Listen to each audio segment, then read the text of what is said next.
Shalom, shalom, meus queridos irmãos. Como está a sua mente? Como está o seu coração? Espero que esteja tudo na mais perfeita paz. Eu sou o pastor Paulo Nascimento e esse é mais um vídeo resposta aqui do canal Falando de Bíblia. Nessa feita eu quero agradecer aos meus irmãos e amigos que sempre me enviam perguntas aqui, sejam pelo WhatsApp, seja pelo Instagram, @Falando de Bíblia Oficial, e que nessa feita o meu irmão que me enviou o vídeo pediu o sigilo do seu nome. E o assunto em voga agora é sobre um determinado professor, e a gente vai discutir o campo das ideias, aquele que chamou Moisés de maconheiro, chamou Daniel de homoafetivo e que agora chama Jesus. Ele não poderia falar diferente do que ele sempre fala, porque ele nunca vê coisa boa na Bíblia. Ele chamou Jesus de cachaceiro, beberrão, ok? É isso aí, irmão. Dá uma olhadinha aí para você ver. Jesus era um bêbado, professor? Era. Jesus era um bêbado, Jesus vivia bêbado, Jesus gostava da cachaça, Jesus gostava da intoxicação, Jesus vivia em festas regaladas junto com publicanos e pecadores em vários banquetes, onde existiam muitas bebidas. Logo então, para o conceito de Paulo, Jesus não foi para o céu porque Jesus era um alcoólatra. E está certo agora. Então você fica com o conceito de Paulo e o Jesus. Jesus foi contra o embriagamento? Não, Jesus não foi contra o embriagamento. Tanto que lembra aquela festa lá em Caná da Galileia, que Jesus transforma a água em vinho? Lembra o que diz o texto? E todos, depois de estarem embriagados, serve-se o pior vinho, e tu guardaste o melhor. Pois bem, se Jesus fosse contra o embriagamento, por que Jesus deu mais vinho para quem já estava bêbado? Lá em Caná da Galileia. Nossa, que maravilha! Então Jesus deu mais vinho para quem já estava bêbado. Logo, então, Jesus não era contra o embriagamento. Jesus não era contra os bêbados.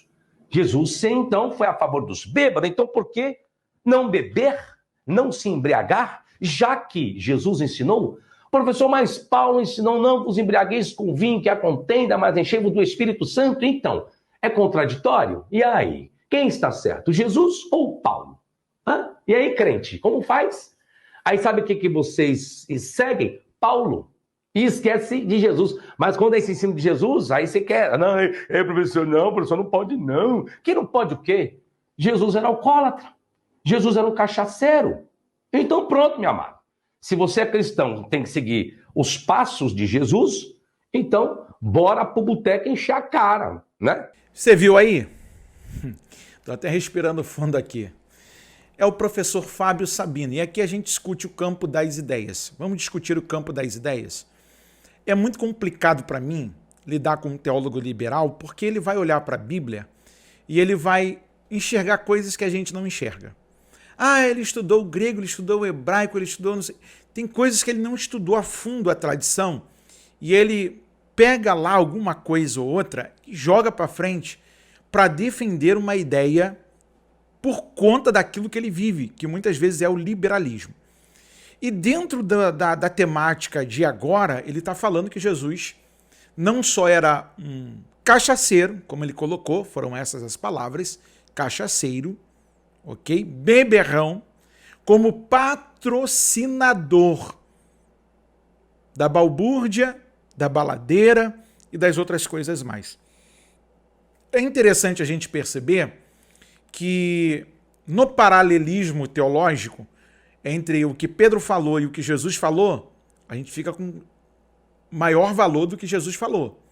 Entre o que Paulo falou e o que Jesus falou, ponto, ele é Deus. Entre o que João fala e o que Jesus revela, Jesus é maior do que todos eles. Só que eles também cooperaram com a pauta bíblica e não se contradisseram, ok? E aí, quando você, por exemplo, pega João capítulo de número 2, que é o que ele vai usar como texto base para dizer que o camarada lá, o mestre Sala, falou uma determinada palavra. Será que foi isso mesmo? Nosso português puro e simples. João capítulo de número 2, Abra sua Bíblia comigo, falando de Bíblia, verso de número 9. Logo que o mestre-sala provou a água feita vinho, não sabendo de onde viera, se bem que o sabiam os serventes que tinham tirado a água, chamou o mestre-sala ao esposo. 10.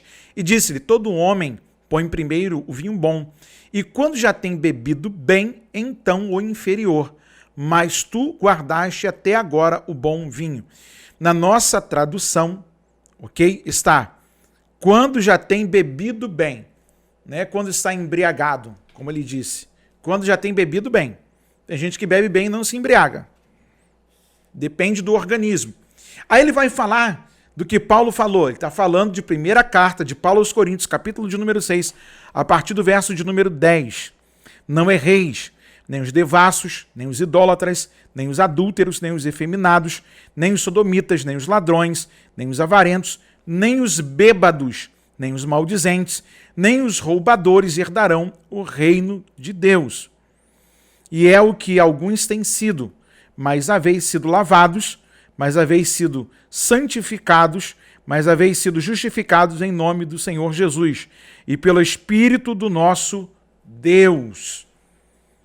Paulo está falando pelo Espírito e recomendando a essa igreja algumas notificações pelas quais eles ficarão barrados ou de fora se cometerem tal coisa. Não herdarão o reino do céu. Agora, capítulo 5 da carta aos Efésios, verso de número 18. E não vos embriagueis com vinho em que há contenda, mas enchei-vos do Espírito. Não vos embriagueis com vinho em que há contenda, mas enchei-vos do Espírito. Paulo está errado? Não. Pelo contrário, Paulo está certíssimo. Agora, não é porque Jesus foi na casa de um publicano, participou de uma festa, que ele era um beberrão, gente.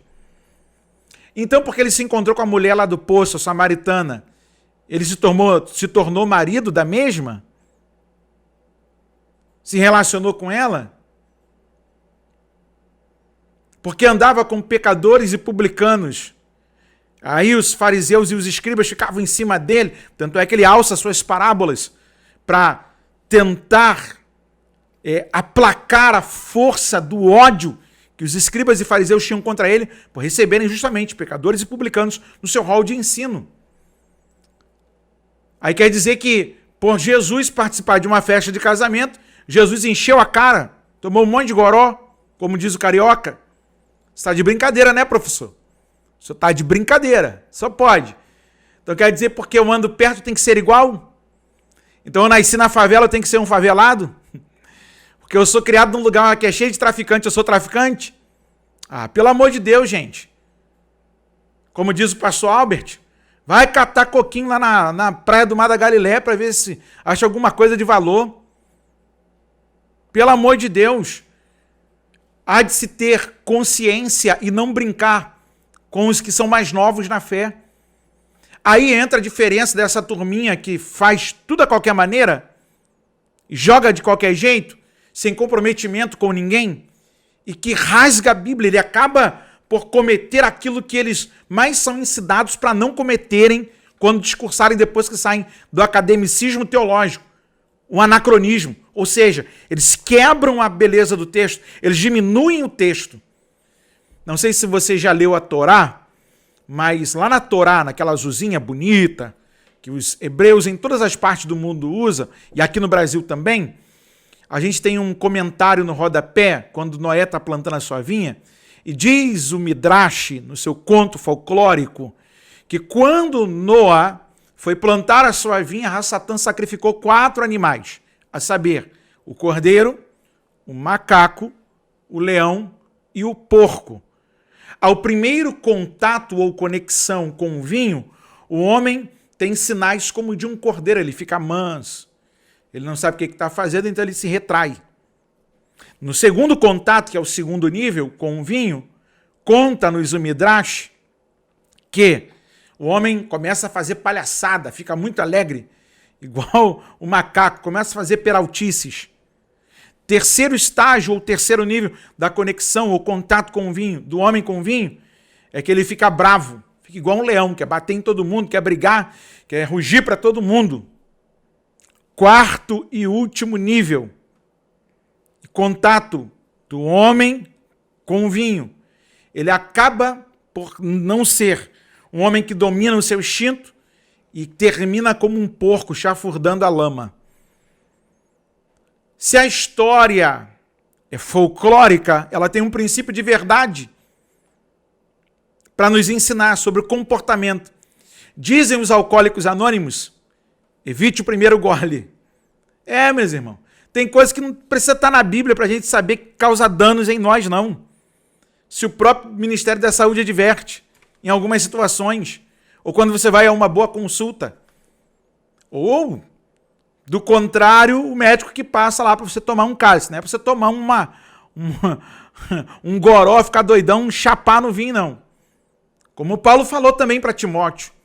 Agora, o problema é que essa galera, ela acaba por criar uma ideia, joga para os mais novos, e aí os mais novos ficam confusos. Então, eu posso continuar bebendo, posso continuar me embriagando? Não. A Bíblia é contra a cultura da embriaguez. Ok? A Bíblia é contra. Não vos embriagueis com vinho que há contenda. Agora, por que Jesus ele fez aquilo lá, pastor Paulo, no casamento está registrado? Porque senão o noivo passaria vergonha. As bodas de Caná da Galileia é o princípio do seu ministério público. E então Jesus começa o seu ministério no enlace matrimonial e aquele casamento poderia ficar em risco. O noivo poderia passar vergonha e ele então coopera. Mas isso não quer dizer que ele ficou lá apagando o vinho e transformando toda a água em vinho para a galera ficar doidona. Não foi isso. Sejamos sinceros. E aqui fica a nossa nota de repúdio ao professor Fábio Sabino nessa questão, pois tratar o texto de uma forma leviana é muito complicado. Deus abençoe a sua vida. Você que nos acompanha, quero ler o seu comentário. Deixa aí o seu comentário, quero ler. Vamos para mais um diálogo? Porque daqui nós continuamos falando de Bíblia.